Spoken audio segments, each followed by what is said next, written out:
एक बेहद खूबसूरत औरत होती है जिसका नाम मंजू होता है, जिसकी उम्र 21 साल होती है। वो अपने 15 साल के भतीजे के साथ एक कमरे में शारीरिक संबंध बना रही होती है। तभी उसका 18 साल का देवर खड़ा होकर के देख रहा होता है। उसके बाद मंजू अपने देवर से बोलती है कि तुम भी आ जाओ, खड़े होकर देख क्या रहे हो। मंजू बोलती है कि चाचा और भतीजा दोनों मिल करके मेरी इच्छा पूरी कर दो। उसके बाद कुछ ऐसा होता है कि ये जो तीनों लोग थे, इनका नाम सोशल मीडिया पे तेजी से वायरल होने लगता है। उसके बाद सभी जानना चाहते थे कि आखिर उस दिन तीनों के बीच में हुआ क्या था। पूरी कहानी इस वीडियो में बात करूंगा, बस लास्ट तक बने रहो और देखते रहो। नमस्कार दोस्तों, मैं विजय शंकर पाल। इस वीडियो को लाइक करना, चैनल सब्सक्राइब करना। रोजाना शाम को 7 बजे हमारी एक नई वीडियो आती है, तो चैनल को सब्सक्राइब करके बेल आइकन को जरूर दबा लेना। बाकी आप लोग कहां से हमारी वीडियो देखते हैं कमेंट जरूर किया करिए, नेक्स्ट वीडियो में आप सभी का नाम जरूर लूंगा। तो चलिए स्टार्ट करता हूं। आज की जो सच्ची घटना सुनाने जा रहा हूं यह है राजस्थान प्रदेश में एक जिला लगता है बाड़मेर जिला। यहीं पर एक थाना है रामासत थाना, और इसी थाने के अंतर्गत एक गांव आता है बसरा गांव। यहीं पर एक परिवार रहता है। उस परिवार के मुखिया लाला राम माथु सुथार हैं। लाला राम सुथार, जिसकी उम्र 60 साल है। लाला राम सुथार की एक पत्नी है जिनका नाम कमला देवी होता है। इन दोनों के बीच में 3 बेटे होते हैं।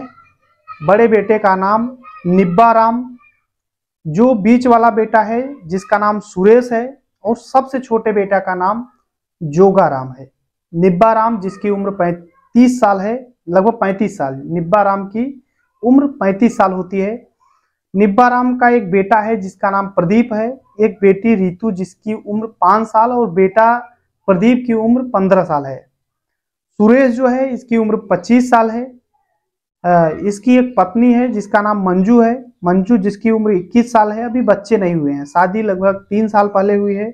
जोगा राम जो सबसे छोटा बेटा है, जिसकी उम्र 18 साल है, अभी शादी नहीं हुआ है। तीनों भाई जो है एक मिडिल परिवार है, बहुत ज्यादा किसानी है नहीं, इसलिए जो तीनों भाई हैं ये बाहर जा करके कमाया करते हैं, यानी पूना में रह करके तीनों भाई काम किया करते हैं। और जब कोई विशेष कार्यक्रम होता है, या फिर कोई रिश्तेदारी में शादी पड़ी हो, या फिर कोई जरूरी काम हो, तभी तीनों भाई आया करते थे, नहीं तो बाहर ही कमाते थे। और माता पिता घर पे रहते, जो औरतें हैं ये घर पे रहा करती थी। समय सब कुछ सही तरीके से चलता रहता है। अप्रैल में शादी का टाइम होता है, तो अप्रैल 2024 में तीनों भाई घर पे आते हैं, और कुछ बारात वारात होती है उसको करते हैं। और फिर जो सुरेश है ये 2 मई को वापस पूना चला जाता है।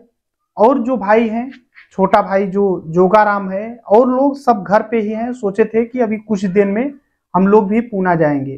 तभी 17 मई 2024 की बात होती है। सभी अपने कमरे में सो रहे थे, बाकायदे लाइट लगी है, कूलर पंखा लगा है, गर्मी का टाइम है, सभी लोग सो रहे थे। लेकिन जो जोगा राम है, वो छोटा बेटा जिसकी उम्र 18 साल है, वो छत पर सो रहा होता है। और जब छत पे सो गया था, सुबह होता है, तो सभी लोग अपने अपने काम में लग जाते हैं। लेकिन काफी देर तक छत पे धूप आ जाती है, लेकिन जो जोगा राम है वो उठता नहीं है। और जब नहीं उठता है तो जो छोटी भतीजी होती है जिसकी उम्र 5 साल रीतु, वो अपने चाचा जोगा राम को जगाने के लिए जाती है और बोलती है कि चाचा उठिए, सुबह हो गया है, देख नहीं रहे हैं धूप आ गया है। और जैसे ही कम्बल ऊपर से हटाती है नीतू, वो डर जाती है। डर करके सीधा वहां से भागती है, छत पर से नीचे जाती है, अपने मम्मी से बोलती है मम्मी देखो ना छत पे क्या हुआ है। मम्मी बोलती है हुआ क्या, बताओ तो। नीतू बोलती है मम्मी मेरे से बोला नहीं जा रहा है, चल के खुद देख लो क्या हुआ है। अब नीतू की जो मम्मी है ये भागी हुई छत पे आती है और देखती है कि जो जोगा राम है उसका गर्दन कटा हुआ है, खून बिखरा हुआ है छत पे। वो परेशान होने लगती है, रोने लगती है। और जब रोने की आवाज सभी सुनते हैं घर वाले, तो सभी लोग हैरान हो जाते हैं और भाग करके ऊपर छत पर आते हैं, देखते हैं। और देखते ही देखते वहां पे सैकड़ों की संख्या में लोग इकट्ठा हो जाते हैं कि जोगा राम शाम को तो सही से खाया पिया था, आखिर किससे दुश्मनी हो गई कि आकर के उसे इस दुनिया से हटा दिया। और देखते ही देखते जो रिश्तेदार हैं, जो भी सुनता भागे हुए जोगाराम के घर पे आता, और जोगाराम की ये हालत देख करके सभी लोग पछता रहे थे कि आखिर हुआ क्या, जानना चाहते थे सभी। देखते ही देखते किसी ने पुलिस को फोन कर दिया। मौके पर पुलिस एसपी नरेंद्र सिंह मीना है, जो कि अपने टीम के साथ पहुंचते हैं। वहां पे एफएसएल टीम, एमओबी टीम जांच करने लगती है। उस जो डेड बॉडी है उसको अपनी कस्टडी में लेकर के पोस्टमार्टम के लिए भेज दिया जाता है और जांच पड़ताल होने लगती है। तभी जो भाई हैं वो भी बाहर से आ जाते हैं, जो लोग बाहर रहते हैं वो भी आ जाते हैं। आखिरकार जांच पड़ताल शुरू हो जाती है, लेकिन कोई सबूत सामने नहीं आ रहा था। आखिर हुआ क्या है, सभी से पूछताछ हो रही थी। तो जब पूछताछ हो रही थी, पुलिस पूछती है तो सबसे पहले पता करती है कि आखिर इनका किसी से दुश्मनी था। तो पता चलता है कि ये लोग एकदम बेहद साधारण परिवार हैं। आखिर किससे दुश्मनी रहेगी, किसी से लड़ाई, कोई झगड़ा नहीं। तो पुलिस पता करती, हो सकता है कोई जमीनी विवाद रहा हो, तो वो भी पता करती है, लेकिन कुछ भी पता नहीं होता है। तभी जब पुलिस को कोई सबूत नहीं मिलता है, सभी रिश्तेदारों से, गांव वालों से पूछ लेती है पुलिस, कोई जब सबूत सामने नहीं आता है, तो पुलिस सोचती है अभी एक बार परिवार वालों से पूछा जाए अच्छे से। तो परिवार के जितने सदस्य होते हैं सबको अलग अलग करके पुलिस पूछना शुरू करती है। थाने ले जाती है एक परिवार को, उससे पूछती है, उसके बाद दूसरे को, यानी एक एक सदस्य को थाने ले जा करके अलग अलग बयान दर्ज करा रही थी। तभी पुलिस देखती है कि एक बहू है घर की, छोटी बहू, जिसका नाम मंजू है। उसके जो बयान है वो अलग अलग आ रहे हैं। मंजू कभी बता रही है कि देवर मेरे नीचे सोए थे, कभी बता रही है कि छत पे सोए थे, कभी बता रही है कि मैं तो जानती ही नहीं है, कभी बता रही है कि जो मेरा देवर है मुझसे बोलता ही नहीं है। तमाम चीजें जब मंजू अलग अलग बयान कर रही थी, तो पुलिस को जो डाउट है वो कंफर्म में बदलने लगता है कि हो सकता है कि मंजू का इसमें कुछ हाथ रहा हो। अब पुलिस और भी जांच पड़ताल करने लगती है, लेकिन कुछ भी समझ नहीं आ रहा था। पुलिस के पास एक ही रास्ता बचता है कि मंजू से किसी तरीके से पूछा जाए, हो सके तो मंजू कुछ बता दे। अब पुलिस मनोवैज्ञानिक तरीके से जब पूछना शुरू करती है, तो जो मंजू है वो टूटने लगती है। पुलिस जैसे ही थोड़ा सबूत मिलता पुलिस को, वो सवालों पे सवाल दागती है और मंजू फंसती जा रही थी। और लास्ट में ऐसा आता है कि मंजू पूरी तरह से टूट जाती है। टूटने के बाद एक कहानी सुनाती है। जितने लोग सुनते हैं वाकई में सोचने लग जाते हैं कि आखिरकार हमारे इस दुनिया में किस किस प्रवृत्ति के लोग रहते हैं। मंजू बताती है कि 2021 में मंजू की शादी सुरेश से हुई थी, और सुरेश बेहद साधारण, बेहद अच्छा इंसान होता है। और जैसे ही दुल्हन बन करके सुरेश के घर मंजू आती है, सुरेश और मंजू खुशी से रह रहे थे। पूरा परिवार एक में था। मंजू छोटी थी तो पूरे परिवार वालों के लिए खाना बनाती, सब कुछ सही तरीके से चल रहा होता है। लेकिन जो सुरेश है ये अपने काम को लेकर सीरियस रहा करता था। शादी के पहले भी ये पुणे में ही काम किया करता था, तो वहां से भी फोन आने लगता है कि सुरेश जल्दी आ जाओ काम पे, काम की दिक्कत है। तो जब सुरेश को फोन आता है तो सुरेश फौरन अपने पत्नी से बोलता है कि अब हमें ड्यूटी पर जाना होगा। और शादी के लगभग 15-20 दिन बीते, और फिर जो मंजू है अपने मायके चली जाती है और फिर से आती है। उसके बाद फिर सुरेश मंजू को घर पे अकेला छोड़ करके वो चला जाता है पुणे कमाने के लिए। लगभग 1 साल बीतने के बाद 2022 में जो सुरेश है ज्यादातर पूना में ही रहने लगता है। जो मंजू है देखने में बेहद खूबसूरत, बेहद चंचल, बेहद अच्छी किस्म की औरत थी मंजू, लेकिन ये अब अकेले रहने लगती है। इसे पति की जो कमी है वो खलने लगती है। उसे लगता है कि मेरा पति आखिर बाहर क्यों रहता है। अपने पति से बार बार बोलती कि आप घर पे ही रहा करिए, बाहर मत रहा करिए, मुझे अच्छा नहीं लगता है। लेकिन सुरेश बोलता है कि देखो कल के मेरे बच्चे होंगे, आखिर क्या खाए पिएंगे अगर मैं बाहर ही रहूंगा तो, अगर मैं घर पे ही रहूंगा तो। अब मंजू भी बोलती है ठीक है कोई बात नहीं है, लेकिन मंजू को अब चाहिए था किसी का प्यार। तो देखती है कि जोगाराम उसका देवर है, जिसकी उम्र लगभग उस समय 16 या 17 साल रही होगी। तो मंजू अपने देवर जो जोगाराम है, जोगाराम भी अपनी भाभी को देख करके मुस्कुराया करता था, और मंजू भी अपने देवर जोगाराम को देख करके हमेशा मुस्कुराती, हंसती, तरह तरह के लोग मजाक किया करते थे। तभी जो जोगाराम है अपने भाभी मंजू से बोल बैठता है कि आखिर भैया नहीं रहते हैं तो आप कैसे रात में सो लेती हो। तो मंजू बोलती है कि नहीं सो पाती हूँ, तो क्या आप आ जाओगे क्या। तो जोगाराम बोलता है कि अगर तुम्हारी आज्ञा होगी तो मैं जरूर आ जाऊंगा। और फिर क्या था, एक दिन रात के समय जोगाराम उठता है और अपने भाभी के कमरे में चला जाता है और फिर दोनों में शारीरिक संबंध बन जाते हैं। और जब एक दिन शारीरिक संबंध जोगाराम और मंजू में बनता है तो फिर छूटने का नाम ही नहीं लेता है। जब भी जोगाराम को टाइम मिलता अपने भाभी के पास जाता और शारीरिक संबंध बनाया करता था। ऐसे ही टाइम धीरे धीरे बीत रहा होता है।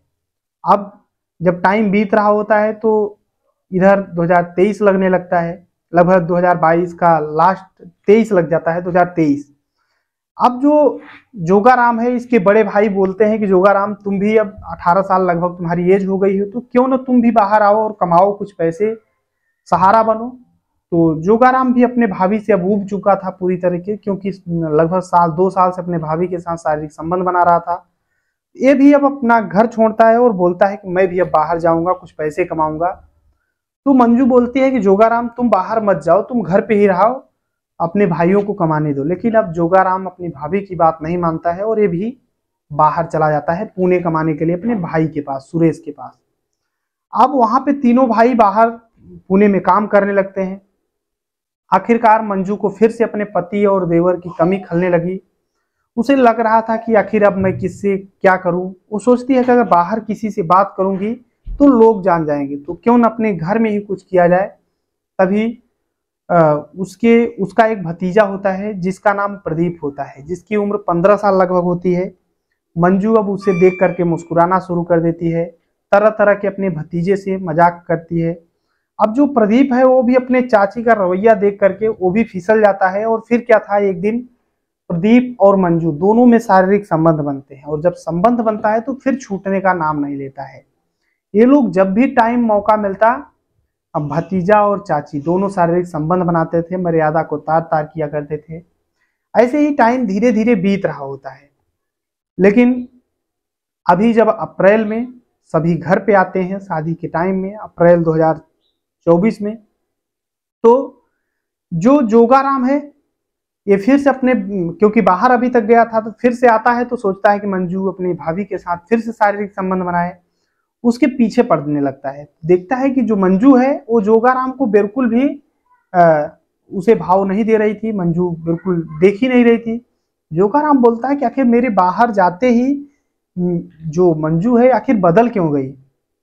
वो पता करने लगता है। लेकिन जो सुरेश है जब 2 तारीख को फिर से वापस अपने कंपनी काम करने के लिए चला जाता है, तो मंजू अब तो अकेली थी, उसका पति भी चला जाता है। तो अब ये जो जोगाराम है सोचता है कि आखिर मेरे भैया भी नहीं है तब भी मेरे को भाव क्यों नहीं दे रही है। वो पीछा करने लगता है मंजू का। तभी रात का लगभग 12 बज रहे होते हैं। जो ये जोगाराम है छत पे सोया करता था, लेकिन ये देखता रहता है, उठकर देखता है तो देखता है कि उसका जो भतीजा है जिसका नाम प्रदीप है वो उठता है और अपनी चाची के रूम में चला जाता है। जो जोगाराम है ये छिप करके देख रहा होता है और तभी एक खिड़की होती है, वहां से देखता है कि जो प्रदीप है और उसकी भाभी, जोगाराम की भाभी मंजू, दोनों शारीरिक संबंध बना रहे हैं बिना कपड़ों के। तो उसी झरोखे से जोगाराम वीडियो बना लेता है और कई फोटो भी खींच लेता है और सुबह से अपने भाभी से बोलता है कि देखो तुमने ये गलत कर रही हो, तुम अपने भतीजे के साथ शारीरिक संबंध बना रही हो, आखिर मुझे क्यों छोड़ दिया। मंजू पहले तो डांट देती है, लेकिन जब जोगाराम उसे ब्लैकमेल करने की कोशिश करता है, वीडियो दिखाता है कि देखो यह है वीडियो, अगर तुम मेरे साथ शारीरिक संबंध नहीं बनाई तो फिर मैं वायरल कर दूंगा, जोगाराम अपने भाभी से बोलता है। तो मंजू बोलती है ठीक है।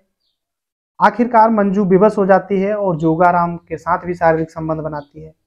लेकिन अब जोगाराम, जो मंजू है, ये सारी बातें प्रदीप से बताती है कि देखो तुम्हारा जो चाचा है ये वीडियो और फोटो खींच लिया है, बना लिया है, अगर कभी वायरल कर दिया, कभी गुस्सा हुआ तो फिर समझो तुम्हारी तो जिंदगी जाएगी, मेरी जिंदगी भ्रष्ट हो जाएगी, तुम्हारे भैया मुझे, तुम्हारे जो चाचा है सुरेश, ये मुझे हमेशा के लिए छोड़ देंगे।